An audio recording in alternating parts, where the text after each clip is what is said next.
But thankfully, the Ozpost guy swooped in a few hours ago and dropped off my tasting kit. So I do actually get to taste these alongside you. I was very much really hoping it'd be here in time because it bounced back to Sydney for a moment and I got very worried.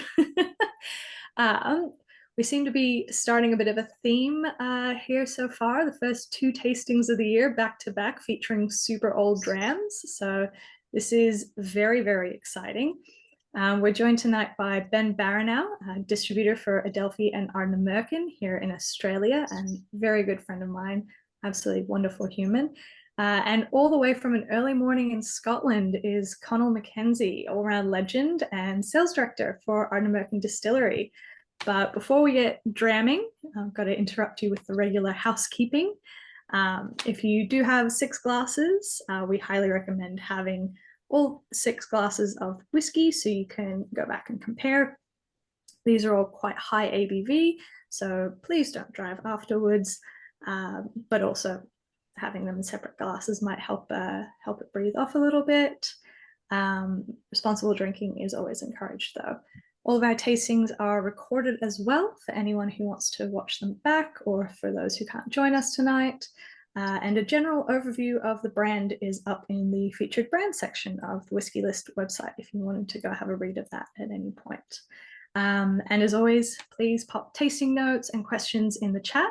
I'll do my best to get answers for all of them if I possibly can. So I think it's about enough prattling for me, about enough communication, as it were. So I will hand over to the extra special guest, Connal, for tonight. And maybe you can start us off with the, oh, you're on mute.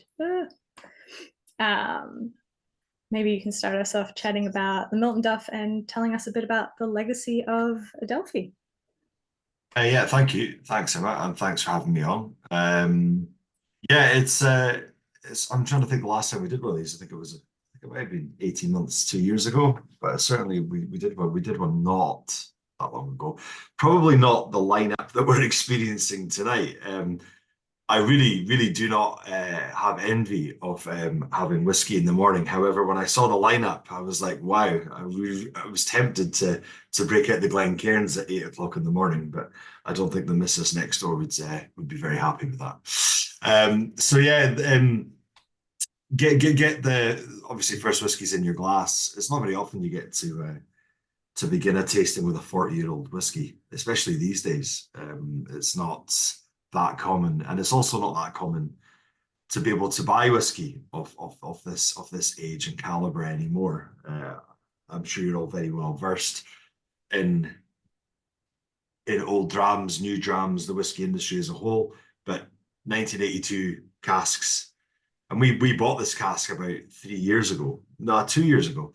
So it was, it was on the market, ready to buy.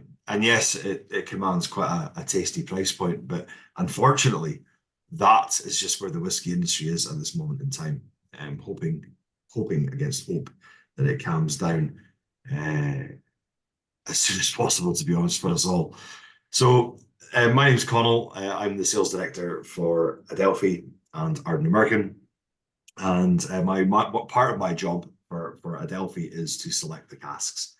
So you have to like every single one of these. If not, I'll be very offended and I'll never come back. No, I'm joking, of course. But yeah, part of the sort of coolest part of my job, I suppose, is being able to identify and select liquid from around the world, not just Scotland, of course, but Adelphi bottles whiskey from around the world. Honestly, about 3 weeks ago, I was in Kentucky looking at bourbon, and a week before that, I was in Oaxaca looking at mezcal. So we're branching out a wee bit. But with a focus, of course, and we will never lose that focus on whiskey, on Scotch whiskey. So Miltonduff is a pretty, and let's be honest, it's not a mainstream brand. It's a very, I would say, a known distillery. To be fair, you don't see an awful lot of it in the official bottling sort of style. Obviously owned by Pernod. And sort of one of the main blending components of Chivas. For me, just as good as any sort of Speyside It reminds me of sort of how Glen Grant, Imperial, give me another one, in Bourbon, Longmorn, Linkwood, that these old Speysiders perform in refill wood. They can just go on forever. I mean, look at the ABV on that, 50.4. It's extraordinary. We bought the Springbag a couple of years ago, a 22-year-old, natural strength of 42.4. And to my knowledge, they were filling at 63.5, as I assume this Miltonduff would have been in and around, it might have been higher in the 80s. They might have gone up to sort of 66, 67, maybe 69, I doubt it. But even still, 40 years on, 50.4% ABV. And that is, for me, and for what we look at, I think, generally in the whiskey industry, if it's come down naturally to that sort of 50%, anywhere between 48 and 52 is that absolute sweet spot for tropical fruits, and that integration of wood and spirit. So for me, it's almost whiskey perfection.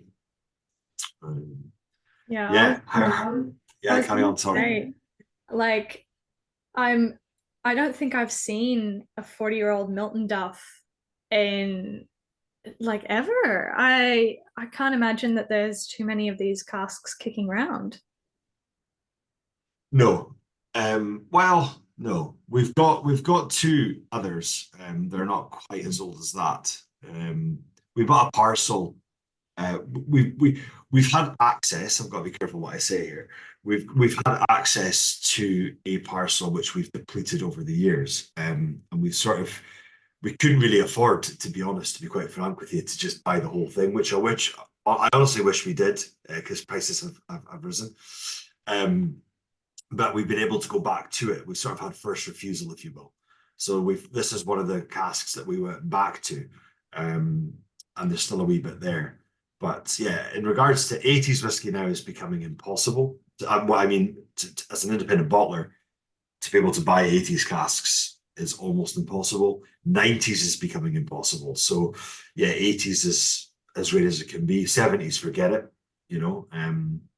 But yeah, from an IB who pretty much bottles mature stock ready to go. We're sitting on a wee bit now as Adelphi has grown, sure, absolutely. We've got small parcels of things that we're letting mature in our own warehouse. But generally speaking, Adelphi's always been that sort of bottle as we buy it. So the cask comes in and goes straight into glass. We've already selected it. And this was one of these. So yeah, there's not many 80s casks now kicking around, that are new releases. Of course, you can see 80s whiskies in old and rare bars around the world, but what I'm talking about is a release that was bottled last year, 2 years ago.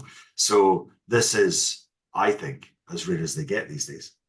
Yeah, 100%. I mean, you don't typically see those kind of ages and new releases unless you're looking at a grain whiskey release, which is a whole nother ballgame. Yeah, you're either grain whiskey or you're Gordon and MacPhail. Yeah, exactly. That's what, like, I was thinking about the 75-year-old Mortlock. Yeah, you're not poor little old Adelphi, like it's we were chuffed to release it. We haven't done a 40-year-old in quite a while, so to be able to do that, you did a 36 a few years back. We did a 36-year-old Mortlock, yeah. Oh no, yeah. A Miltonduff. That was a sister cask, I think. Okay, or it would have been part of that same parcel. That was stunning as well. Please don't. When you say a few years back, I think that was my sort of second year with the company. So please don't compare pricing and blame me, please, because that was grossly mispriced. I remember it. I remember buying one on staff, thinking this is great. What a great company to work for, drinking 36-year-old whiskey. It's your salary to push the price up, isn't it? Yeah, that's it. Yeah, that must have been it. I'm just looking back at my tasting notes, and there's great tasting notes here in the chat that I've got up.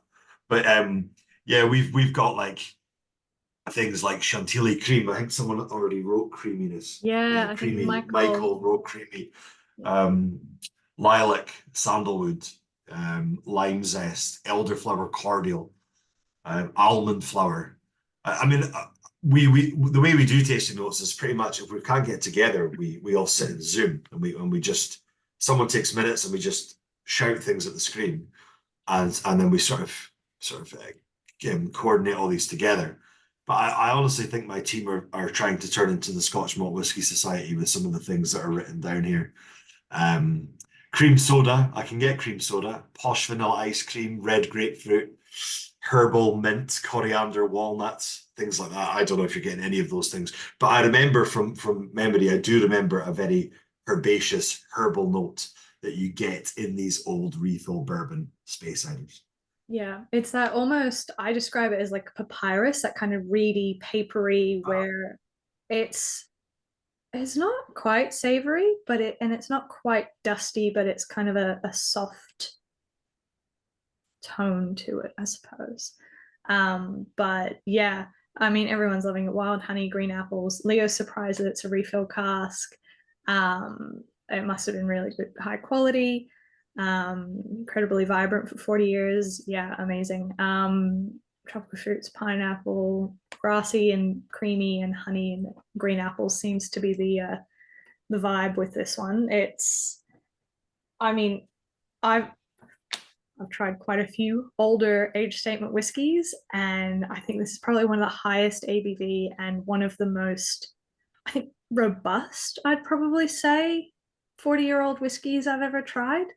It's a 40-year-old with a facelift. Like, it does not take. Yeah, that's a cool way. I might take that. A 40-year-old with a facelift. I mean, you're right. I mean, I think when you talk about 40-year-old whiskey, you're expecting 40 to 45%. If you're lucky, you might get to 48. But 50.4 and going strong, it's got that extra oomph in the mid palate to really carry those delicate herbal creamy flavors that it just completely surrounds the mouth, right? So it's got so much going on.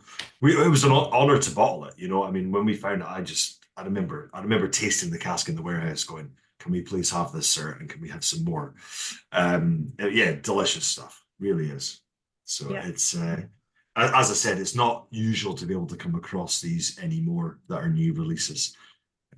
So it's very cool that you've been able to spread the love and get a tasting round. We don't have any of this left, so I'm all very jealous if you're enjoying it tonight. Yeah, I mean, that's why we do what we do, is so that Ollie has an excuse to crack into really old and really cool whiskeys and share them around.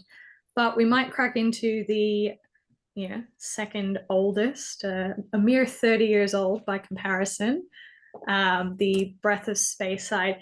Now, for me personally, I'm really curious as to kind of what inspired the Breath of series. Because for me, I'm like, Adelphi bottles, like really cracking single casks. So, the Breath of Speyside and the Breath of Islay, I think it is, and some of the others. Yeah, we've done all the regions bar two. Well, I say all the regions. We've done most of the regions bar two. So Breath of the Lowlands and Breath of Campbelltown we have not done. Yeah. But 100%. There's time. There's time and plenty of great distilleries. Exactly. The Breath of Speysides. So it's our way of showing whiskey that we're just simply not allowed to name. In a nutshell. Some people call, for example, Highland Park, they call it an Orkney, or the laziest I've seen, and I love them to bits, and I will take the piss because I know them well. But Cameron at Cadenheads, he simply calls something, if he gets it from an island that includes distilleries like Laphroaig or Lagavulin or Caol, he simply just calls it on the label An Isla. And I think that's great. I can't be bothered. It's from Islay. There you go. Have some of that. But we back in 2007, 2008, we launched the Breath of the Angels series. So it's you see what we've done there. Obviously, the Angels share. So the Breath of Speyside, the Breath of the Highlands, the Breath of the Isles, and Islay. So it's our way of getting stock, be it and stock that you're not allowed to name. And simply, there are distilleries out there, there's companies out there that might allow you to buy their liquid, or we buy the liquid through another blender or trade it. But it comes with that caveat that you're not allowed to name the distillery on the label. I understand it to a degree. Am I a fan of it? Not really. But we've got to sort of be respectful of people's terms and conditions, and this is a perfect way of doing it. So we give you all the information, the region, the alcohol, the years, the vintage, everything, but we simply just don't give you the distillery name. So, you know, the Breath of Speyside it's never the same. Sometimes it can be a repeat, but usually it's never the same. So Breath of Speyside has been everything. It's really been everything, from Macallan through Tamdhu through Glenrothes, you name it. Yeah, this may or may not be those. I'm not going to verbally tell you what it is. I have to be respectful for this if I want to continue supply. But for me, what I will say about this whiskey from memory, again, I wish I was trying it with you. It was a hell of a lineup. It's going to be hard to beat these first two drams, to be honest. It's an unusual style of the house style, is what I would say to you. So yeah, but equally as I found it quite mad, to be honest, as a whiskey. I find it very unusual, quite strange in a good way. I mean, I'll just read you some of the things that we wrote down. I would be able to rattle some stuff off if I had my nose in a glass, but we've got perfumed soap, baby milk, gooseberries, banana angel delight, plum palinka, spicy cedar, freshly printed posh envelopes. Yeah, my team are going a wee bit too far, to be honest. I'm going to have a word. My coworker Scott makes fun of my tasting notes, but I feel validated now. Well, please don't, because the next tasting notes you're going to get are not going to be this. I mean, it goes on. I'm not going to read you all of them, but yeah, they're taking the piss a wee bit here. On the palate, woody, nutty, good acidity, grapefruit peel, strawberry cables, rhubarb, gooseberries, marzipan, sugar-coated almonds. But yeah, for me, it was a whiskey that had lots going on. It was quite intense. Again, good alcohol, 50.3. Obviously, 10 years younger, which is ridiculous at 30 years old. But yeah, and a bourbon barrel, I think, as well. Yeah, refill as well. Yeah, it's crazy. Like they almost don't taste 10 years apart. And everyone seems to be getting mintiness. I'm definitely getting that kind of because there's so many different types of mint, but it's like that really fresh mint that you get in chocolate mint ice cream. But yeah, explosion of sweet ripe fruits, pear, nectarine. Yeah, everyone's getting a bit of pear as well. But yeah. Do you get marijuana off it? Is this the one that you can smell marijuana? Because that's I've tasted. I forget which one this is, because there's been a few, but there's one that was very distinctively ganja. There's no doubt about it. Wouldn't know what that smelled like. Yeah, no. Oh, okay, sorry. Let's standing citizens here who don't know. Yeah, but we all know what it smells like, right? So that's definitely one that I got. But yeah, pretty wacky, weird, and wonderful whiskey from memory. Yeah. Well, the Wares, Adam and Howard Ware, prefer it to the Miltonduff. I'm going to go the other way. I think the Miltonduff's pretty cool. No, it's all Howard. He's pointing to Stan in the chat. Yeah, it's what I would say is that these distilleries are less than, let me think about this now. Oh, they're less than 20 miles apart, give or take, right? So they're both in Speyside, 25 miles. Okay, there's 10 years apart, but they're in the same refill bourbon cask. One's a hogshead, one's a barrel. And they're unbelievably different. It's almost the same, exactly the same alcohol, 50.3, 50.4. Quite astonishing, really, the difference, I think, in them. Yeah, 100%. They're like sister whiskies, almost. Like they should be similar, and they are kind of similar, but they're still very distinct in their own ways. Very, very much so. Very, very cool. Yeah, Scott reckons we've apparently got a bottle left. I'll have to confirm and validate that if Ollie comes back. But yeah, thinking little show of hands, who prefers the Breath of Speyside over the Miltonduff? 3, Scott who's sitting on the fence. Michael's. This isn't a Vogue battle, guys. Cool. And then the Miltonduff. It's just me and Michael-ish. That's fair enough. No, Scott's not presenting, so he can be a fence sitter. How could you? So diplomatic. All right. Well, we might move on to whiskey number 3. So again, with the bizarre names, Laudale refers to. Yeah, I'll again. It's like a series that we back in 2008. So the idea being that we built a distillery in 2013.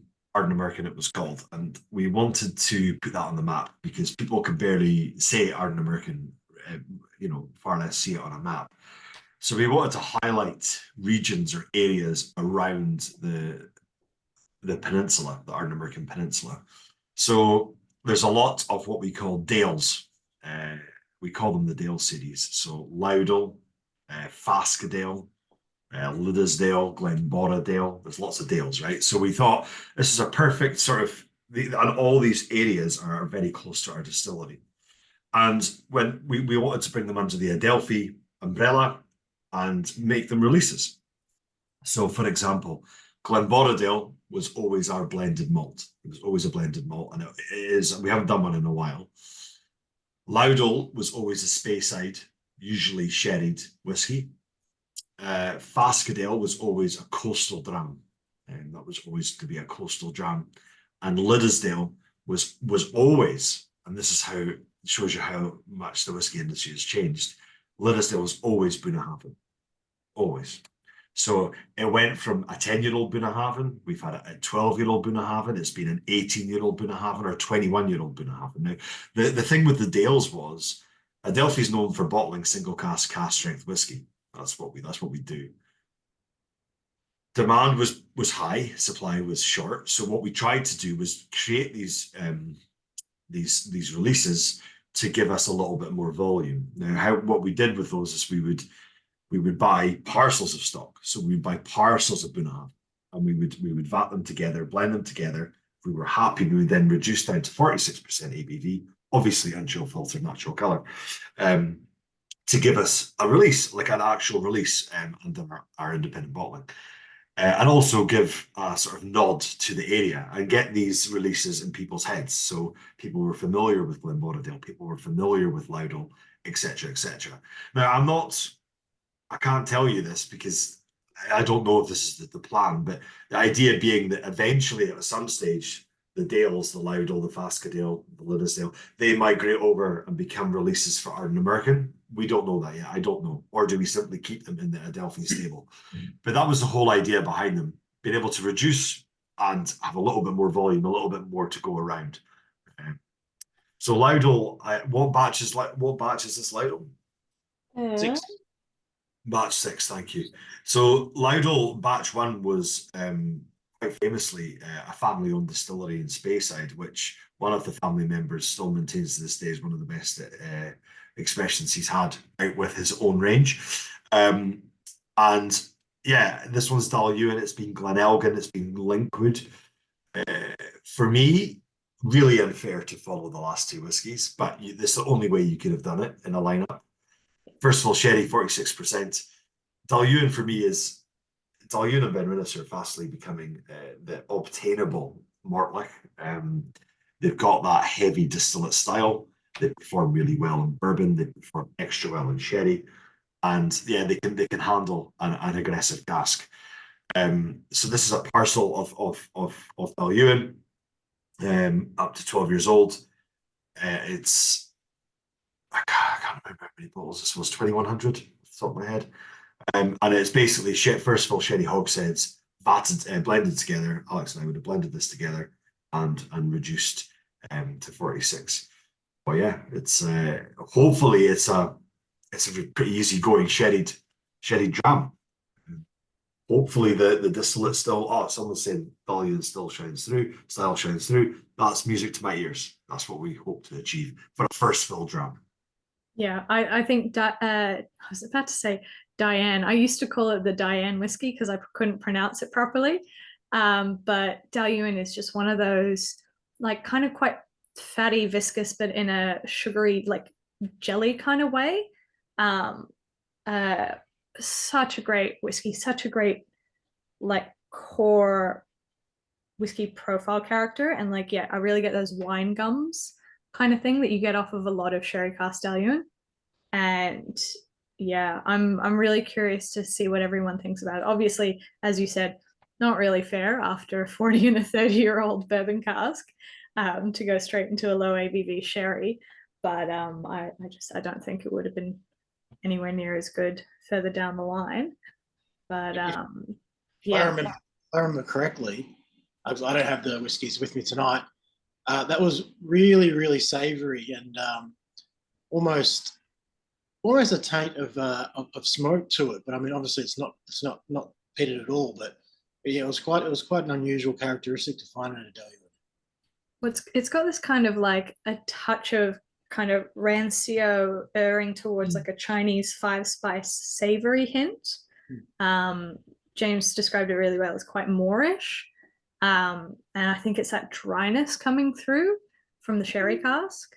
But yeah, Yeah, I think we've had a lot of, well, not a lot, but Dailuaine and Ben Rinnes in general. Um, with the first full sherry casks, we got a huge parcel in a few years ago, and quite a lot of them. There was especially one Ben Rinnes, you would swear blind it was peated. You really would. To the point where I started checking paperwork, going, what is going on here?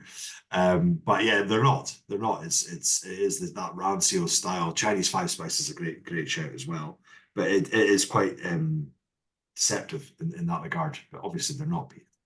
But yeah, for me, this is a really not easy going. It's certainly palate. It satisfies the palate, but it's priced accordingly. It's a sessionable whiskey responsibly. There you go. I said it.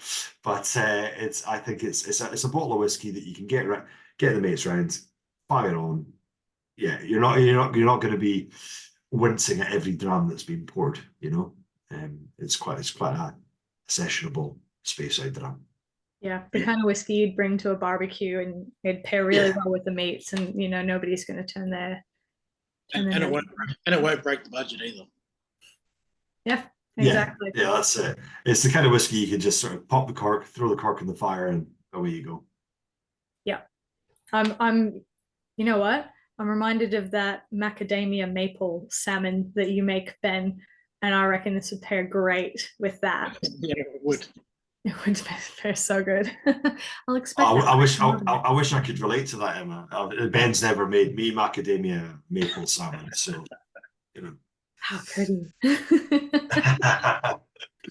Yeah, Leo saying that Oloroso spicy oak flavors sometimes reflect peonies. Yeah, and I think I'm not sure if you're familiar, Connell. We have a distillery here in Australia, Morris, and they do a smoked like the head distiller gets the coopers to char the ever-loving hell out of the cask in order to impart a peated flavor without any peat. And it kind of, when you get those like nicely charred Oloroso casks, you can get that idea that it is peated, but it's really not. We'll have to send some up to Scotland at some point because it's just bizarre, but it ruins the cask and you can never reuse it. So it's like a one and done. Right. Okay. So he doesn't do it often. One other thing on Dailuaine, we do okay for supply at this moment in time, touch wood, but we've recently been managing to access some young distillates sort of from 2015 and maybe a couple of years prior to that. And the reason why this is interesting for me anyway is that this was in a time where Diageo were experimenting with distillate and they were trying to replicate a certain Highlands distillery. They were going for waxiness, and we have got some of that distillate. Now you'll see it should be on the way. If not, it should have been with you already, Ben. But there's going to be another couple of releases, and we've got it in bourbon, we've got it in sherry, and it really is a different take on Dailuaine. It has got this weight that is quite intense. The first release we did was an 8-year-old, but my goodness, it's yeah, that was with this shipment. right. Okay, The there'll be more of it. There'll be more of it, but keep an eye out for it because it is absolutely delicious. It's obviously quite sprightly. It's an 8-year-old, but it does not taste like an 8-year-old, and it's sort of 58, 59% ABV. It's all gone. Okay, I'll stop talking about it. You just dangled it in front of us, in front of all these lovely people, and now we can't have it. Listen, there will be more. Do not worry. Awesome. But the consistency of it, the weight that it delivers in the palate is for something so young. It's pretty exciting. Yeah, cool. Very nice. Do you think so obviously recently Bunnahabhain has increased their capacity. You think you'll get more Bunnahabhains and perhaps hang on to that Dale release in the future? Yeah, we haven't done a Liddesdale in such a long time. Bunnahabhain's become almost impossible to get when it was very easy to get. The said can be said with anything. I look back at old invoices and old spreadsheets that Alex used to do, and my boss, Alex Bruce, and it would make you cry. You know, the amount of sort of Kleinleash, Macallan, Bunnahabhain, Lagavulin that you used to have. And we're turning down regularly. I mean, no, we don't need any more Ardbeg, thank you. So like it's weird how times have changed, but yeah, you move on, you find other ways, you find other whiskies. Hopefully we'll be able to establish a relationship there, and you know, because obviously a lot of our whiskey we don't buy direct from the distillery. It's on the market, but we try and go as much as we can to develop relationships directly, because obviously that's the best for everyone. And ultimately, when it gets into your glass, it will be the best because it will be much more affordable. The whiskey prices have gone absolutely insane. I think they've hopefully reached their peak, and we'll see a little bit of a steady drop now, but who knows? The answer is who knows. I never thought it would reach the highs it has over the last sort of 3 years. It's been unbelievable. Yeah, it's absolutely crazy, and I hope as well it does come down. I mean, we get hit. I mean, if it comes in, it's better for everyone, right? To be honest. And I mean, it's not like Australia's got high alcohol tax or anything, so it's not like you guys.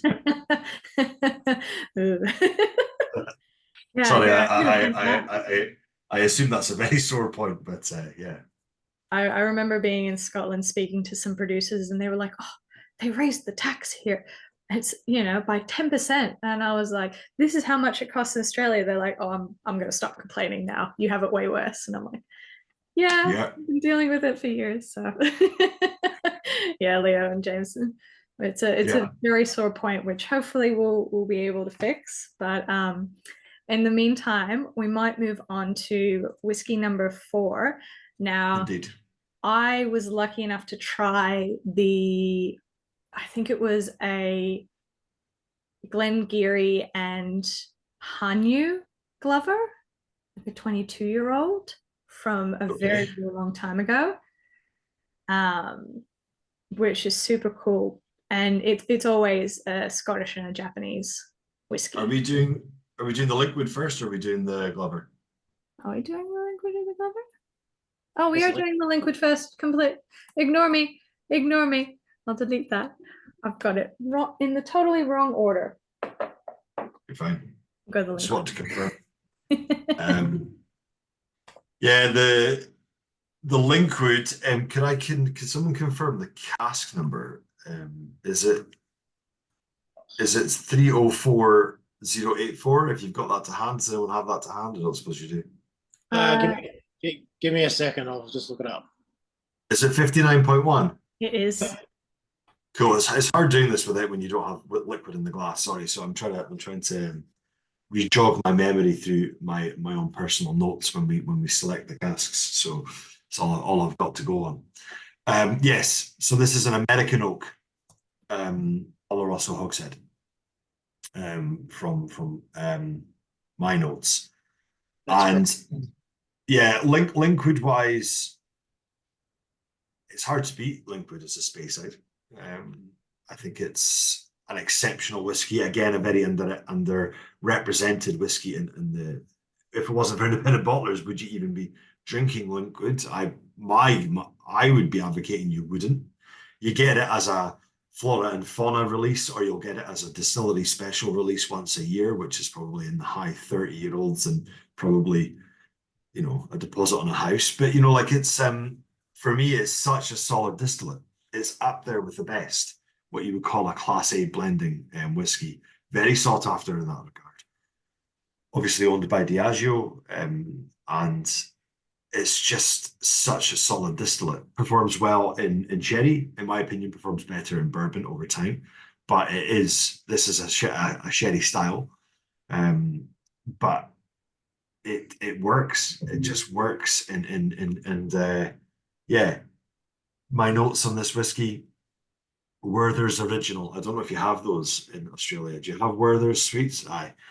Pancake batter, bananas Foster, rum baba, and creme brulee. So this is quite a luscious whiskey. Caramelized sugar, almond cake, nutmeg, pineapple upside down cake. Yeah, again, they're trying to be the SMWS. I'm going to have a word. But for me, it's a dram you have after dinner or out by the fire. But it certainly looks like there's quite a lot going on. Yeah, I'm getting these roses orange cream roses off them. It's that yeah, super cool. And I will say, as long as your tasting note guys don't go anywhere near Angus McRail, you should be fine. Look, I know Angus. He's a good buddy. He can go off on tangents. I was going to say Ian Croucher, but much the same, right?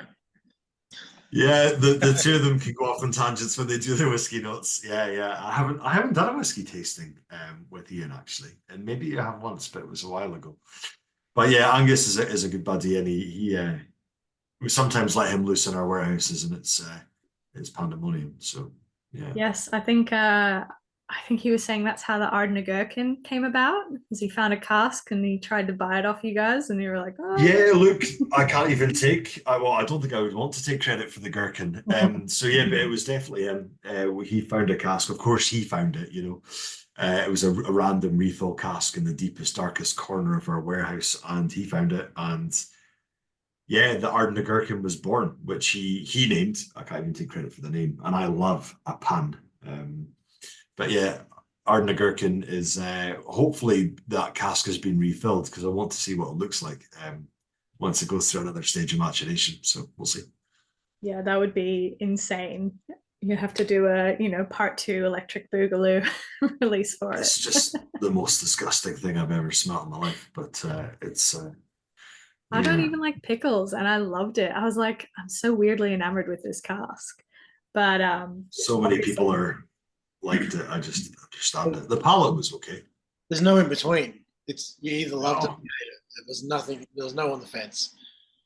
Yeah, I did buy a bottle. I do have one somewhere, but it's I don't know if you guys know what we're talking about. Basically, we found this very sour cask, this refill cask. It was an ex-Adelphi cask that was shipped up to Ardnamurchan, and we filled it with new make spirit. So it got through because our team are supposed to nose every single cask.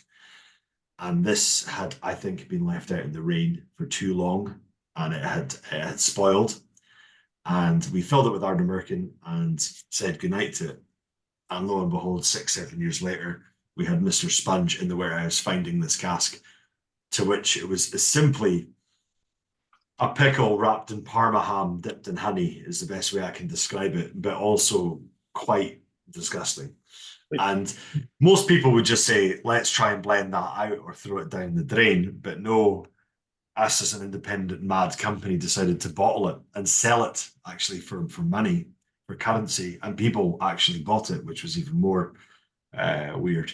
So we called it the Ardnamurchan. And that's what we're talking about. It was an Adelphi bottle. So yeah, I think Michael's right. I think the last time we did an Adelphi tasting, it was on the tasting. So yeah, and it was wild. It's very much that that kombucha girl meme where it's just like, no, maybe. yeah. That's a pretty good way of describing it, actually. Yeah. And so anyway, back to actually Yeah. tastier whiskey. The Linkwood. Everyone seems to yeah. be loving it. Caramel slice, hazelnut It's- toffee, luscious. Yeah, it's Michael says this has it over the Dailuaine by a fair stretch. Yeah, I think like I mean that I think that's fair. I'm not going to argue against that. But the only thing I would put up in the Dailuaine's defense is it's a batch of like 5 casks batted together, reduced to 46. This is a single cask liquid. But yeah, I'd agree. It's going to deliver way more weight, much more texture and viscosity, and yeah. Yeah, 100%. Yeah. Alrighty. We might move on to whiskey number 5, which is actually the Glover. Sorry again about that, guys. Yeah, no, so all the modern Glovers have been Ardnamurchan and a Japanese whiskey, right? Yeah, so Glover was born in 2015. It was named after the whiskey's named after a Scottish chap back in the, I don't even know what to say. I should know my history. Alex can tell you this, no bother. After a guy called Thomas Blake Glover. He was a Scotsman from Aberdeenshire who went over to Japan and helped or he invented companies like Mitsubishi and Kirin and all sorts. His house in Nagasaki is visited by 4.5 million people a year. He was the first Western man to be given the Order of the Rising Sun, which is one of the highest accolades you can get in Japan. So he did a lot of things. So we were approached to bottle a whiskey as an independent bottler to commemorate an anniversary of what he did. And we said absolutely, we'd be delighted to. However, Alex being Alex decided to make it more complicated than that. And he decided to say, well, what if we legally blended Japanese whiskey and Scotch whiskey? Now we know this is being done, but it's probably being done in, under 3 years old, transferred from Scotland, etc., etc. I'm not going down that rabbit hole, believe me. But we wanted to do this legally, and it's a bit of a process, if I'm honest. And I've been part of that process. I've had to do the drive, but essentially we take the foreign component, whiskey, we ship it to England. We then teaspoon the Scotch whiskey into a blended malt. We drive that down to England. Last time I did this, in fact, I did this one. This is the one I did. So essentially, I took 2 casks of Ardnamurchan. I dropped some Linkwood into them. They become a blended malt. I go down in my Volkswagen Caddy as fast as I can down to Norfolk. We've got a deal with the English whiskey distillery, St. George's Distillery. We get the Chichibu was delivered to there. We blend them together. We then put them into IBCs or plastic drums, and then we drive all the way back up to Fife, where Adelphi's warehouse is, and then simply bottle it. Now we can't call that. We can only call that malt whiskey, and we can't call it anything else, even though it's got Scottish whiskey in there, it's got Japanese whiskey in there. But that's the legal way of doing it. We can't blend anything Scotch with anything else in Scotland, so we have to take it down to England to do that process. Now this is batch 6. I'm working on batch 7 as we speak, actually. And this is an Ardnamurchan and Chichibu blend. So it's 1 cask of each. That's all it is. From memory, this is one. They're both unpeated, and they are. Yeah, I think they're 6 years old. I think the Chichibu might be 7 years old. To be honest, I think the Chichibu is 7, but we obviously have to disclose the youngest age. Chichibu for me is one of the most exciting distilleries in Japan. There's the only other one I would say would be Akeshi. I don't know if you know what I'm talking about when I talk about Akeshi, but they're on the Hokkaido Peninsula and they're producing peated whiskey. And we've got a very good relationship with them as well, as we do with Ichiro, Yumi, and the team at Chichibu Distillery. I was very fortunate to visit there last year, and they're just a great bunch of people doing whiskey right, in my opinion. And yeah, so to be able to continue the Glover legacy and to be able to tell the story, it has moved on from, yes, Glover batch 1, you're right, it was Glengarry, Longmorn, and Hanyu Hanyu being an extremely rare and now mothballed or destroyed distillery. It's just completely taken down. But yeah, that's it's moved on since then. Hanyu's not as available on the market as it used to be, and even then it wasn't really available. We managed to get it through Ichiro. I think it was his great grandfather that owned it once upon a time. But yeah, so this is really cool. It's just two casks fatted together, blended together, and you get a blend, an international blend. Look forward to your thoughts on this, please. Anyone? Yeah, it's super cool. Everyone's getting a bit of funkiness. Leo reckons laundry detergent on the nose, but pleasant laundry detergent. Okay. It's like huffing permanent markers in your spare time, kind of. Okay, which we all do, of course. Obviously. I get kind of white marshmallows. They don't really have much of a smell, but you've got that like kind of powderiness on the outside of them. But yeah, it's so nice. You can kind of distinctly tell both whiskeys, but they match each other so well that they're not fighting at all in the cask, which is amazing. That's the aim. Yeah. It's actually a nightmare to blend them, to find the right Ardnamurchan. I mean, you've only got one. You've only got. It's not like we've got an endless supply of Chichibu. So you've got to try and find a cask of Ardnamurchan that doesn't overdominate or doesn't spoil the Chichibu, but also they've both got to sing. So it takes a while to find and this is simply just one cask of each. So the other cask, we actually released a single cask Chichibu. That was last year as well. So that was a sister cask to the blend that you're tasting now. Yeah, nice. Oh, do you know if the Chichibu in this was floor malted? Because I know they have their own malting floor at Chichibu now. It's a great question that I cannot answer, but we'll find the answer. I'm sure it'll be in notes somewhere. But yeah, is it? I mean, it's from the original distillery. So they've obviously got two distilleries now. The whiskey that we're getting is still very much from the original. So I would go out on a limb and say yes, it was. But yeah, it would be a guess at this stage. They built Chichibu 2, which is obviously a much larger facility, 500,000 litre capacity. I mean, the first Chichibu is very much they're stirring the mash kind of thing. It's old school. Mizunara oak washbacks. It's quite an incredible place. Yeah, so it's so cool. And I've seen now recently that like trading casks, even empty casks for finishing, or trading cask locations for maturation is a big trend between a couple of Japanese distilleries. So I think Akeshi and Mars Distillery and Chichibu Distillery did a cask swap where they matured a cask of their whiskey at the other's location. Yeah, which is really cool. Location. It's a great experiment, and I mean, location, climate, all that sort of thing it has to have an impact, right? Without mentioning the T word, let's not do that.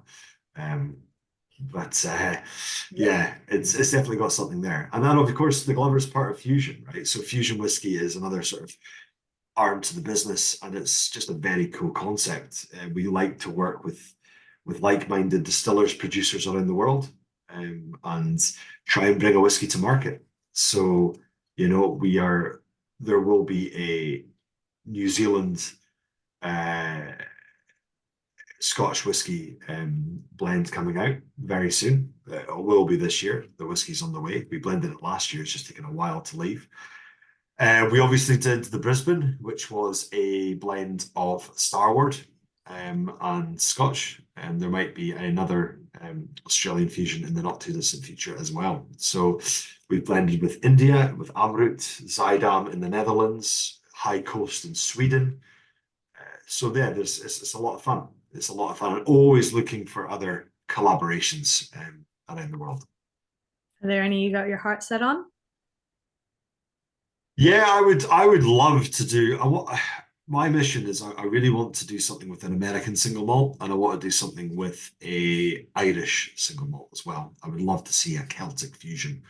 So I'm not far away on that. That would be really Not cool. far. That's what I would love to see an Ardnamurchan blend with a quality, integrity led Irish distiller. Yeah.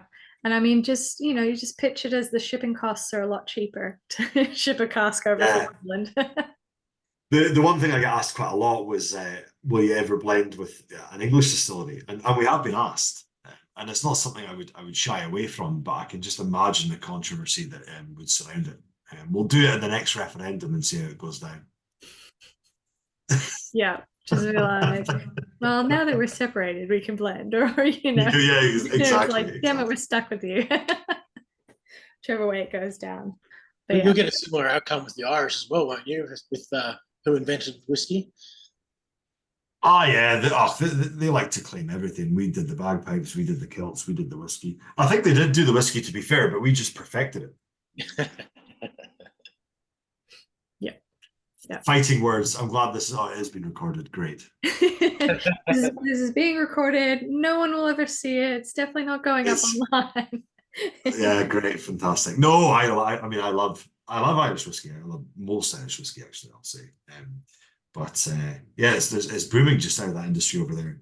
I need to get over. I'm going to try and go over this year.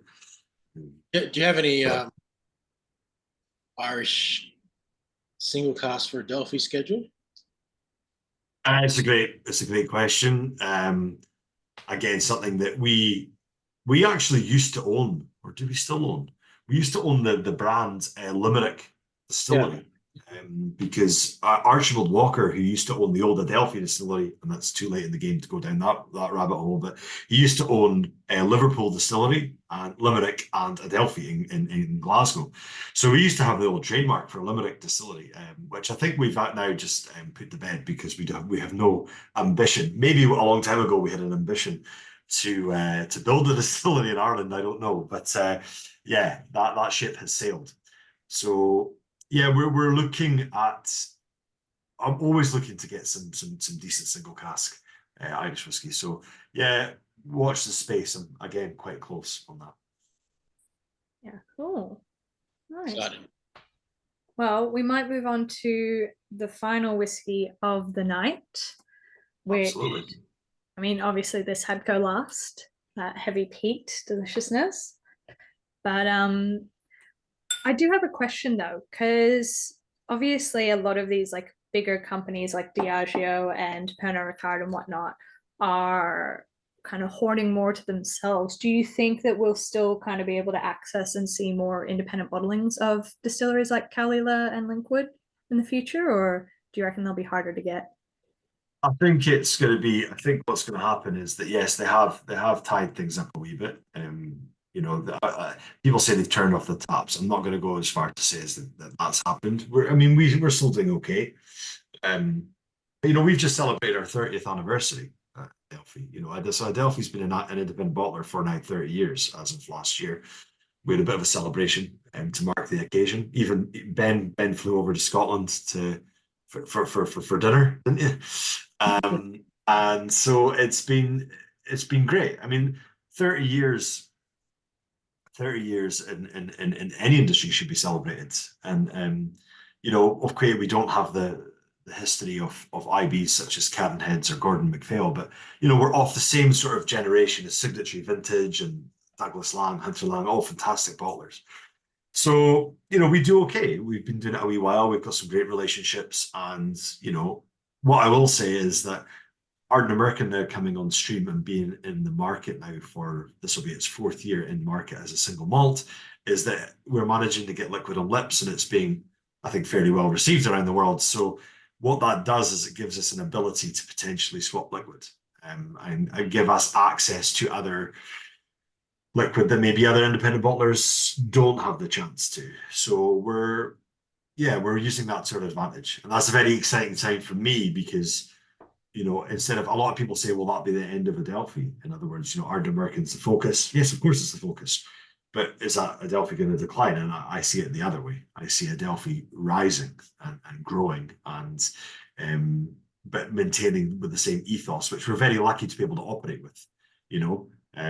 There's casks that when I first started in this job, I'm working under Alex, there's casks I would have definitely put in bottle, and Alex said no. So, we very much operate to that. If it's not absolute class, it's not going in. If it's not interesting, it's not going in, I suppose is better to say. So the way I see it is Adelphi will continue to operate as long as we've got good access to liquid.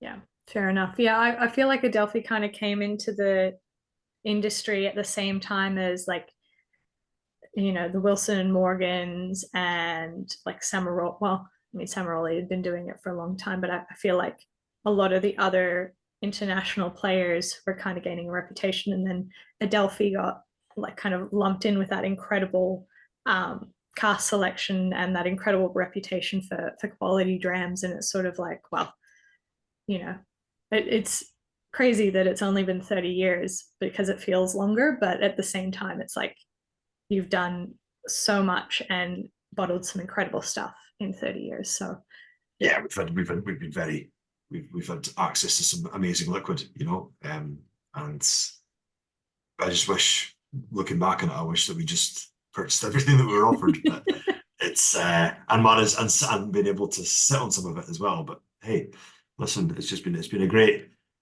roller coaster ride, and hopefully it will continue to we've got lots of little interesting things like the fusion thing. It's about keeping it interesting for ourselves as much as the consumer. Having fun while we're doing it is paramount. Yeah, 100%. Well, I'm curious to see what everyone else thinks of this Caol. It's got this really clean smoke to me. James says it's umami. Michael, smoky coal on a fiery knoll. Getting real poetic here. I see. I think Caol for me is probably one of the most consistent solid distillates in Scotland. I don't. It's a whiskey that can perform in the most knackered of casks, like the refill upon refill casks. However, you try it in first fill sherry, and it's also an absolute delight. For a distillery of its size to be able to produce such a consistently good all the time, regardless, it's the kind of whiskey you could just buy blind. If I'm offered a parcel of Caol, which I'm not so often anymore, I'll just, perfect, just send me the invoice. So yeah, for me, it's just so consistent and so versatile. And yeah, our notes on this: smoked mackerel pate, lapsang souchong tea, wet Hessian sack, soot, oily tar. Yeah, salt baked pears, preserved salted lemon, swimming pools. So there you go. Just a lovely touch of chlorine to end your night. Exactly. But yeah, James says 2-minute noodles. I kind of get what you mean with like the chicken stock vibes. Yeah, I think I was chatting to somebody else, and they call Caol Mr. Consistent. Like you will consistently get something good no matter the age, no matter the cask, no matter what.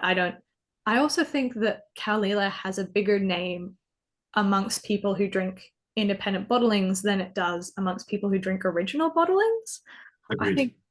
I think the core stuff that they produce gets overlooked, except for the 25-year-old, but who can afford that? Yeah, I feel like I only ever reach for Caol in independent bottlings. But yeah. It's for me, it's probably Alex's favorite Islay. To be fair, I think he just loves Caol. He's had the privilege of bottling Caol from the 70s and all sorts. So I think the oldest Caol I've tried would have been 40 odd years old, and by that point the peat dissipates, so it becomes so intertwined and integrated with that spirit. It's part of it. But then I also love Caol that's like 3, 4, 5 years old. It's so vibrant. It's unbelievable how good it can be in a bourbon cask at that young age. So for me, both ends of the spectrum, it can be wonderful in different ways. So that's why I love it as well. I think it's fantastic. Yeah, I agree. 2 Caol I had that stood out to me was a 34-year-old Caol that tasted like fresh oven baked snickerdoodles, which is like a kind of peanut buttery cookie. Like it was just fresh out of the oven pastries. And then what did you call that? freshly baked snickerdoodles. A snickerdoodle. Snickerdoodle. Yeah. It's All right, okay. you're like, I thought your connection lapsed there or something. I didn't know what you were saying. Sounds like, No, sounds like a designer dog.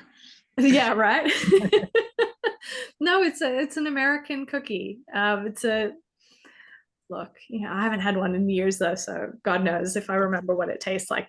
But yeah, I mean, apart from that, there was a 3-year-old Caol bottle by Acorn, and it was just like vanilla slice set on fire. It was just so much sweetness from the new make and peat from the new make, but like it still held itself so beautifully. So yeah. Alrighty, now I've noticed that Oliver has snuck back in, and he also did not provide me with a poll for tonight.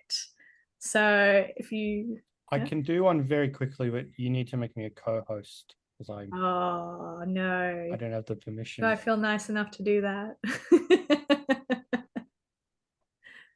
right, there we go. That should be all good.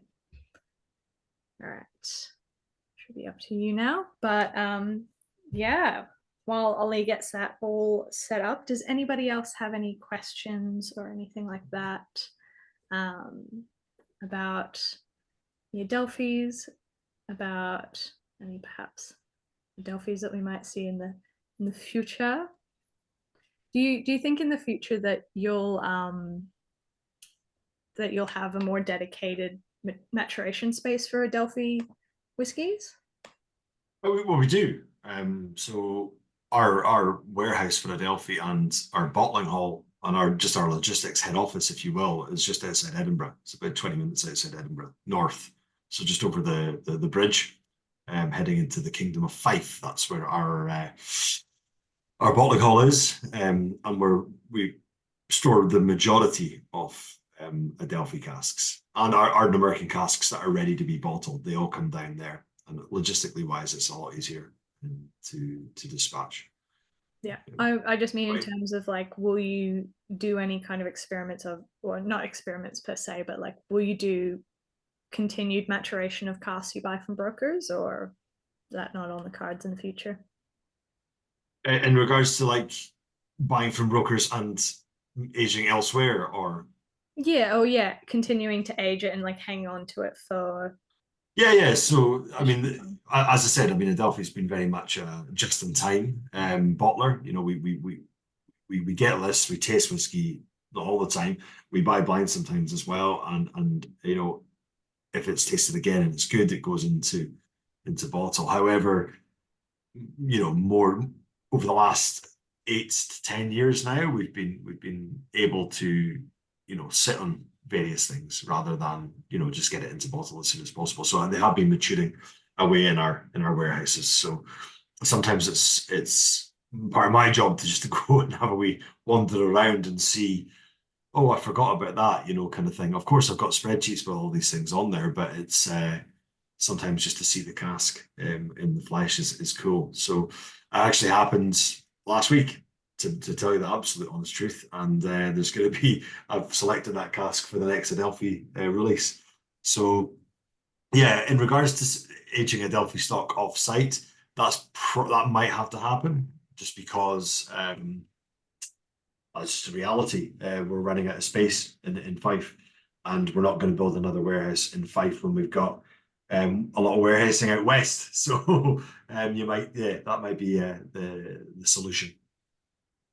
Cool. Awesome. Well, I think Ollie's got the virtual tasting poll up. You can pick your top 2 favorites. And then we will drum roll at the end of the night to see what the winner was. And yes, if there's any particular bottles you're looking for, send Ollie an email and we'll do our best to hunt some down, see if we've got any left. Oh, I accidentally made you full host, Ollie, so I get to vote as well tonight. Never normally get to. But yeah, I mean, final question for me. Do you think that the western coast of Scotland's getting a little renaissance of whiskey with, I know there's obviously there's Ardnamurchan, there's Nicneen, and this kind of whole West Coast revival. What's it like being out there? Listen, it's I live in the Highlands. I'm just outside Inverness, but there is a reason why people are building on the West Coast. Just look at the distilleries that have been there for a lot longer than what we have, and what they produce. So if you like that style, then then your quid's in. If you don't, of course, you can go elsewhere in Scotland. But I think the climate, the region that we're in, is ideal maturation and temperature for maturing whiskey. So yeah, it's getting a little bit busy. I think we need to maybe slow down a wee bit as an industry in building distilleries. I don't know, but they seem to keep going up. Good to see. I mean, you know what? I think this is probably the lowest performing Caol in a while, and it was still a cracking whiskey. So I think it was absolutely amazing.